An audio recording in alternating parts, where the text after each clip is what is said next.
I want to thank members of the media who are here today and for joining us. It's always a pleasure to be joined by my partners and two of my partners in government, as well as members of the Senate, members of the Assembly. And I want to thank Assembly Minority Leader Will Barclay, who's been a great partner here in Albany these last several months. And of course, I want to thank my friend and our partner, Congressman Tom Reed, for taking time out to be here this morning.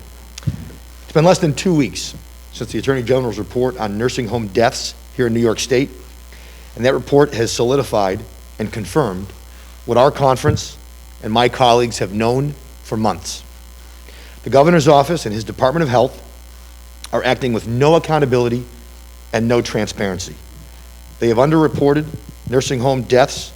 They continue to stonewall about providing the data, and even after a judge has ordered them to do so, there have been mass resignations of top public health officials at the Department of Health.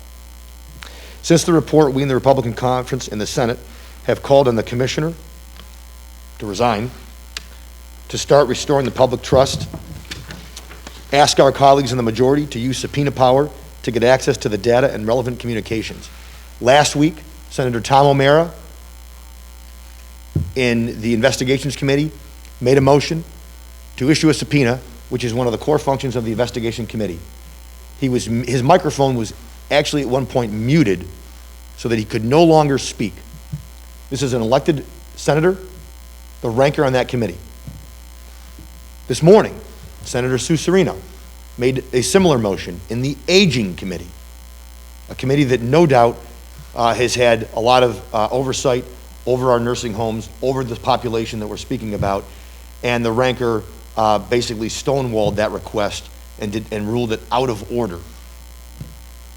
I don't know, the only thing out of order seems to be the majority's lack of political will and courage to do anything on this issue. So while I'm not holding my breath, we continue to call on our colleagues in the majority to do the job they're elected to do.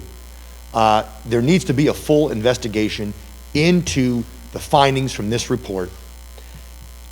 I've said before, and my colleagues said this is the tip of the iceberg, and to drive that point home, the Attorney General's report focused on 10%. It was a sampling of 10% of the nursing home population, the nursing homes that they investigated or that they reviewed. 10%. That means 90% we still don't know. The judge's order that was just recently, as last week, the report that the Empire Center was looking for, the information. That information was provided, but it was not provided in the way that was asked for, which was, would have provided more of a timeline of when these deaths occurred. And that's important. It's important because there were policies from this administration. There were directives. There were executive orders. And it's important to know that. So again, we still are looking for information. And rather than just hold our breath for the majority to do their job here in Albany, we've also asked our federal partners for help to do a full federal investigation. And I want to thank Congressman Reed for his support of that, as well as the rest of the New York Republican delegation, as well as some members from across the aisle that have called and have supported that. But we need that to happen. We need the Justice Department, we need the President's Justice Department to look into this, because I think that's the only way we're going to get the answers that we continue to seek. And it's the only way that the families who lost loved ones will get the information that they are rightfully owed, and will help bring closure to this very dark chapter in the response to this pandemic, and certainly in their lives. Again, I want to thank both Assemblyman Barclay and Congressman Reed for their efforts as well. Just last week, Congressman Reed and many of our New York congressional representatives sent a letter to the acting AG Wilkinson asking for an investigation, in addition to an update on the Civil Rights Division's inquiry into the state's handling of the pandemic and our nursing homes. This should not be a partisan issue. This is about getting answers and closure for the thousands of New Yorkers who lost loved ones. Now I want to introduce my colleague in the Assembly, Assemblyman Minority Leader Will Barclay. Thank you. Thank you.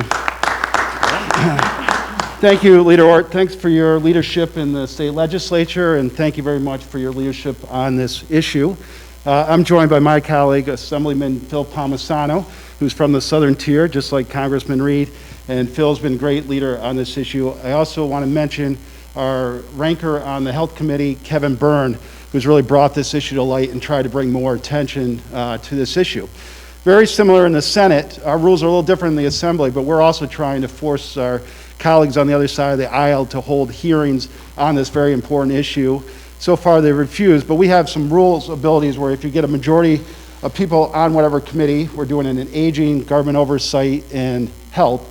If you get a majority of members who sign on to this petition, it forces a majority to hold hearings. So we've set out a petition to those majority members. We're trying to hold their feet to the fire, because really there is no excuse of why we're not holding hearings on this issue.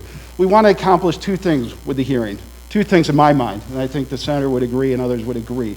We want to hold anybody who's responsible for this tragedy accountable. I think that's really, if there's negligence, someone should be held accountable.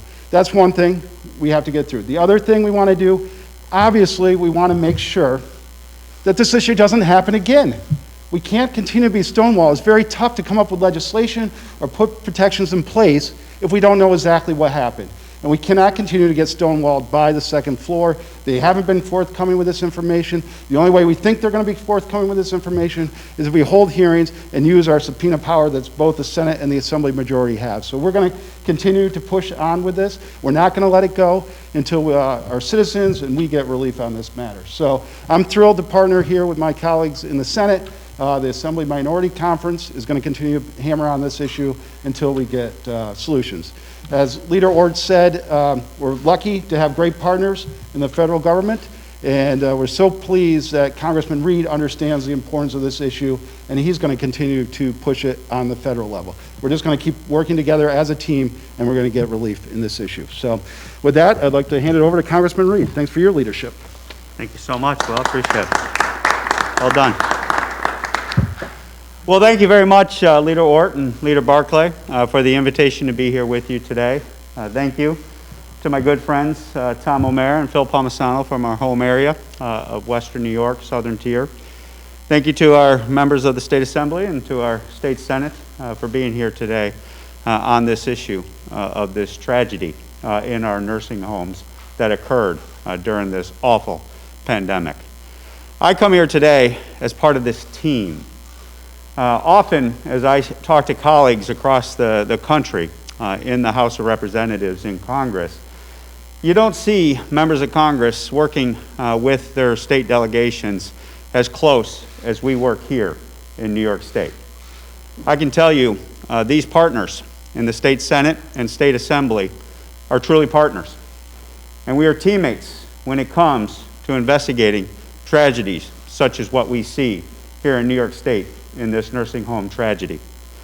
And make no mistake about it, these 15,000 deaths of our New York State residents, these mothers, these fathers, grandmothers, grandfathers, deserve justice.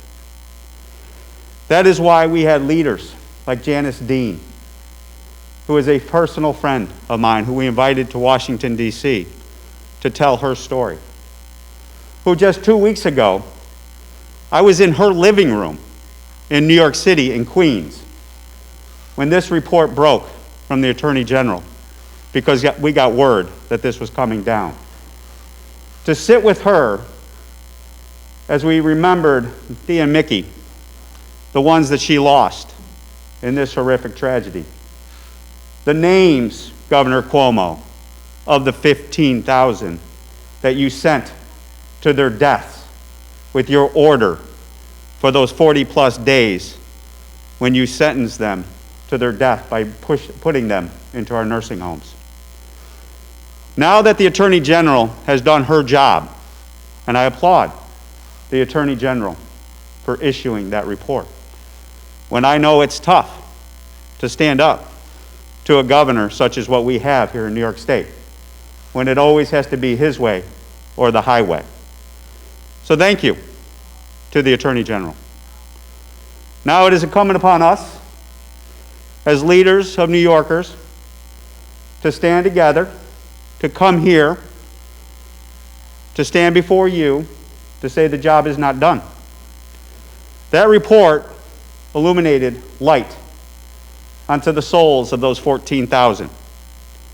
And we stand here united to tell you that we will demand justice for those 15,000. I know the governor called an unscheduled press conference. Unscheduled? I never heard of the governor calling an unscheduled press conference in my life, given the governor's, I think, his likeness to go to press conferences quite often. But I hope he's at a press conference right now, joining with us to say, you know what, I made a mistake.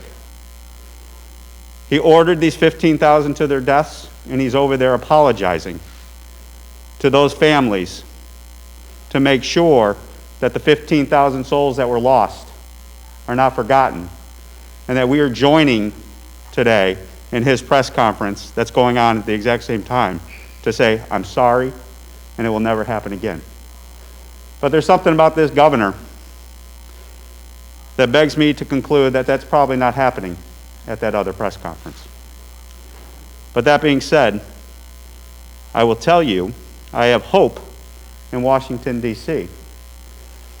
Given our relationship with the Biden administration, given our long-standing commitment to working across the aisle, given our friendships with folks on both sides of the aisle that are committed to justice, that when we issued the letter demanding that the Department of Justice do its job, that the Department of Justice will follow up on our letter and pursue the investigation of this nursing home scandal to its conclusion.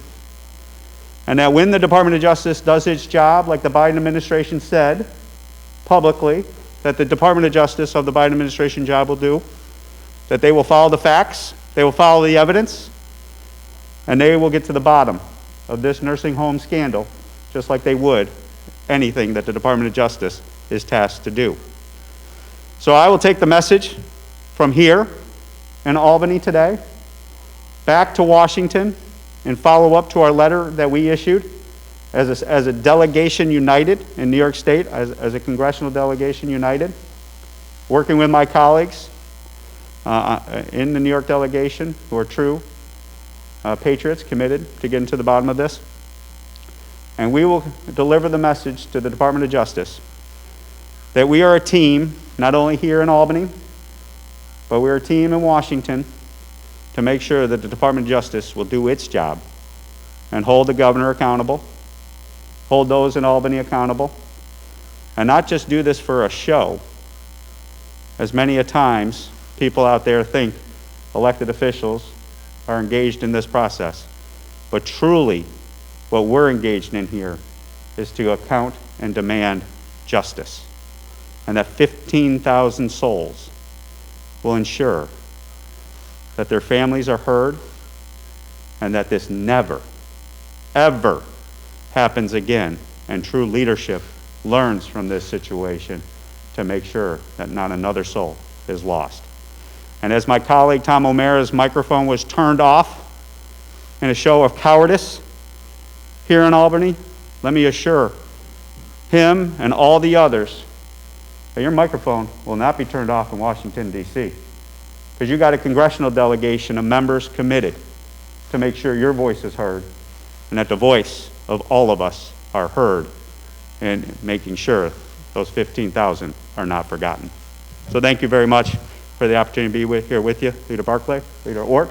And with that, I will turn it back over to you. Thank you very much, Congressman. Before we take questions, I do want to recognize from the Senate, we have Senator Alexis Wyke here today. We have Senator Dan Steck. We have Assemblyman Palmisano, Senator Daphne Jordan. Of course, you know Leader Barclay, myself, the Congressman. We have Senator George Borrello, and of course, the aforementioned and effervescent Senator Tom O'Mara is here as well. So I would just ask members of the press, if there's questions, if you can direct them maybe to, who specifically the question is tailored to, if that applies. And with that, we will certainly open up the floor for questions from the media. Sure. Democrats are considering some packages of bills aimed at nursing homes, like safe staffing, proper oversight. Do you see your conferences working together with Democrats to pass those bills? I'll let Assemblyman Barclay or Leader Barclay speak to his conference. I've seen the package, or at least I've seen several of them. I think some of those bills are a good start, but I think, Dan, there's a lot there there's a lot that's not there, right? These bills, most of them have been around for a long time in some version or another. I think to only do the bills that I've seen really miss the point of the AG's report. There's a lot more that has to be done, particularly, yes, with facilities, no question about it. But I also think on holding the Department of Health and the executive accountable, meaning there were a lot of things that the state, Department of Health, this administration failed to do that was mentioned in this report, and nothing that I've seen so far would address that aspect. So I think it's a good start, but we need to go much further. And I think that's why we continue to call sort of for a full investigation. Because as the leader said, we really can't know, it's hard to determine for sure the path forward if we don't know the full story of what happened and to how we got here. So I don't have anything to add other, as the leader said, obviously that package's been around. I think everything's got to be on the table. So our Congress will look at them. We'll look at them and see what they think. Whatever's in the package is going to help the situation that we've obviously seen. But I think, as Leader Ortt and the Congressman, everybody agrees, we need to have the full picture. And with the governor and the second floor not giving us that full picture, we're kind of flying blind. So we're just going to continue to push on that.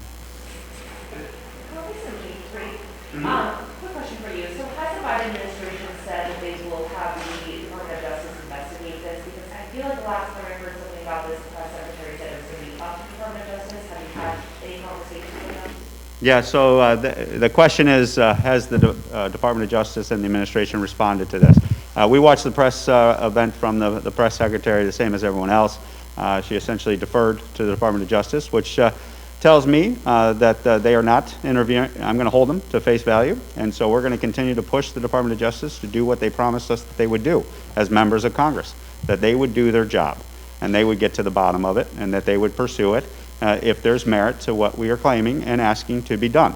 As you have seen from the Attorney General's report, clearly there is prima facie evidence to warrant a Department of Justice investigation here. So I would defer the rest of the question to the Department of Justice, and because the White House has not interfered at this point in time, I would just say that that question is better directed to the Department of Justice. Have you personally had any conversations with anyone at the Department of Justice? We have relayed our concern and push to make sure that we get an answer to our official request, and we are awaiting, just like everyone else, for an official response to that request. And I would encourage members of the press to do the same, to make sure the Department of Justice gets back to us as soon as possible, because the sooner we get this investigation started, the sooner we can get justice, and the sooner we can get information to make sure that this never happens again.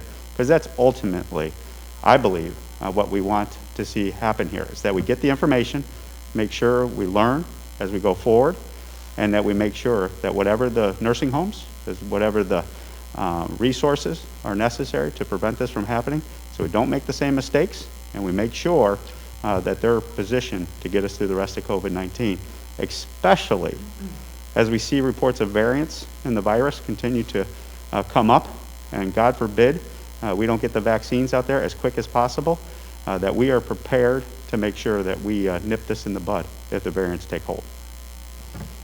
Yeah. For me? Or please. Has there been any response from the majority about the majority's to your call for additional budget hearings with the Department of Health? As of this moment, I have not heard a response from them. I think it's, to me, I can't think of any good reason. You've all covered these budget hearings for years. I've sat through several of them. Even in a good year, a normal moment, very rarely do the commissioners and the directors of these agencies really get a whole lot of time providing answers to the legislature, right? They're there for a certain amount of time, maybe an hour, maybe 2 hours, and off they go. And they usually provide very little answers to our questions, of any substance. Given this report and the nature of it, and who it's from, a Democrat elected top prosecutor in the state of New York, the Attorney General, it's unimaginable to me that why the majority would not want a separate day specifically designed for this commissioner in this moment.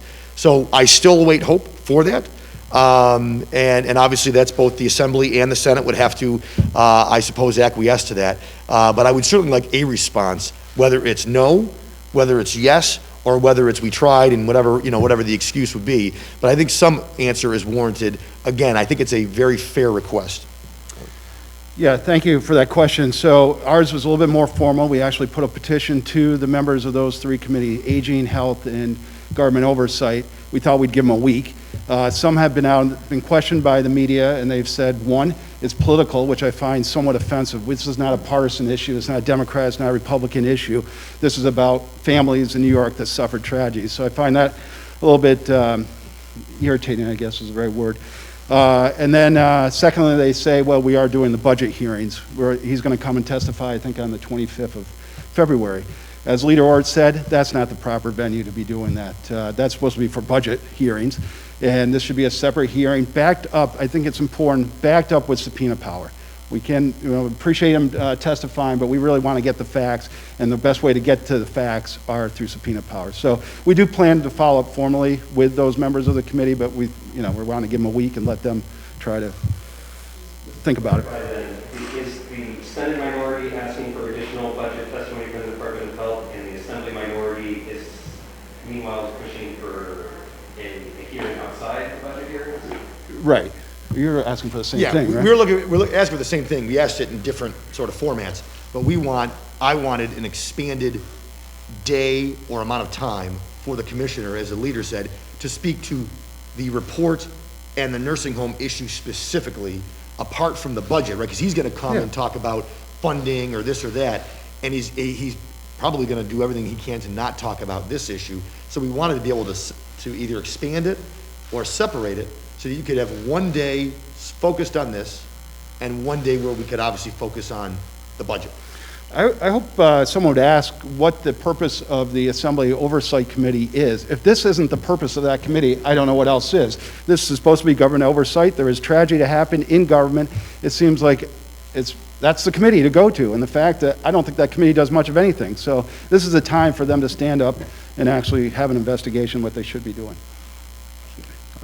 Real quick on an unrelated note for Leader Ortt and for Leader Barclay, right here in Albany, I don't know if you're aware of this, but a little over a week ago, there was an incident on Central where 5 people were shot, and the one person who died was a pregnant mother whose children also lost their father to gun violence.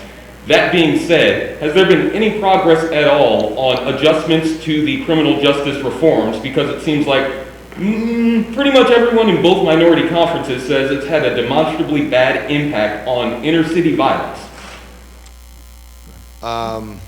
So I was unaware of that specific incident. And I think we can all agree that's pretty heinous for a variety of reasons. There has not been any progress as far as that goes. In fact, I would argue that maybe we're even going in the opposite direction from what I would consider progress as far as protecting folks like you just mentioned. We continue obviously to support that. There will be a package of reforms regarding this from our conference. I know from the Assembly conference as well. We're going to be doing ours in the next couple of weeks. Obviously, it's been budget focused, at this moment, but that is not something that we have lost sight of, and we will continue to. But there has been no progress that I am aware of, certainly in dialogue from the majority. But obviously, my heart and thought goes out to those folks that you just mentioned, because that's just a terrible, terrible tragedy. Yeah, just to think a little bit about the timeline. As you remember, when they originally did bail reform, I question the term reform, but nevertheless, we did have a lot of focus on that. We saw the spikes in crime happening. I think the public was starting to tune in to what was happening. And as a result, we did get some reforms to bail reform. It wasn't as far as we like to go, but at least it was a step in the right direction. Then obviously COVID hit, and it took the oxygen right out of the room, unfortunately. But I think it's incumbent on us as legislators to try to bring that back in the forefront, or we're just going to continue to see the spikes of crime and the tragedies that you just mentioned. Clearly, there's some connection there. I'm not saying it's all bail reform, but clearly there's some nexus there, because we're seeing violent crime spike not only in New York City, but throughout the whole state. So we just got to keep getting back on it. To that point, I think it's important. Just the other day, I was following on social media, which I shouldn't do, Tiffany Caban, who was running for city council in New York City. who said, and I'm going to get close, really to the quote, that her goal was to get us to a place, I guess the people of New York City in this case, where there was no more funding of police because there was no connection between police and public safety. And you can look it up. I'm sure it's not deleted. That's what we're dealing with, though. That is the gap that I think we are dealing with philosophically, where I feel like sometimes we're not even arguing on the same level of reality any longer, where we're trying to, I do believe there's a connection between police and public safety. It isn't the only answer, but it's certainly a component to the answer. And the idea that there's no connection, when that's it seems to be the in vogue view, I think it's a disservice to every New Yorker of every background, of every ethnicity, of every demographic that you can find to say something like that from a serious person running for office who almost was the district attorney in one of the 5 boroughs. So I think that is not just her. I think that's a larger philosophy that it seems to be gaining ground, and that's what we're up against or arguing against, and I'm happy to do that. I know Leader Barclay and my colleagues are happy to have that discussion any single day of the week. Just in case you get a moment to Google it at some point, you'll be shocked once you read the story because there's a lot of details that I've obviously left out, but her name is Shanita Thomas. Okay, I will look that up. Congressman Reed, just outside of the DOJ, back on nursing homes, is there anything that you wish Democrats in Congress would be doing right now to address the situation in New York regarding the nursing homes? Regarding there? Well, if I read the reports right, I believe Senator Gillibrand also joined in requesting for an investigation, and so that is helpful because this is a bipartisan push in Congress. That's obviously going to help us go into the Biden administration to make sure that this is not pushed aside, and that gives me hope. That gives me hope that our relationships across the aisle, our reputation of being someone who respects each side of the aisle will hopefully garner more of that support, and we'll get a positive outcome here. Because again, this is not about a political issue. This is about 15,000 people that died, and it is important that their voice be heard and that those families get justice and that we make sure that this never happens again. I know the Trump administration was starting to look at this issue. Do you know if that went anywhere? There's like an ongoing project holder or something that got passed over? So that is my understanding, and so that's one of the things. Not only are we requesting of the Biden administration to give us a response to this request specifically on the AG's report, but we want to hear exactly where the Trump administration justice investigation is and where that is going, and if they did close that out, what were the results of that. So that's it's a twofold inquiry, if you would, but this goes hand in hand, and hopefully if it's already started and the Trump investigation is still there, we just dovetail that together, add this piece of information that the AG, and again, we thank for the information, and that we build off of that foundational work. Thank you, guys. All right.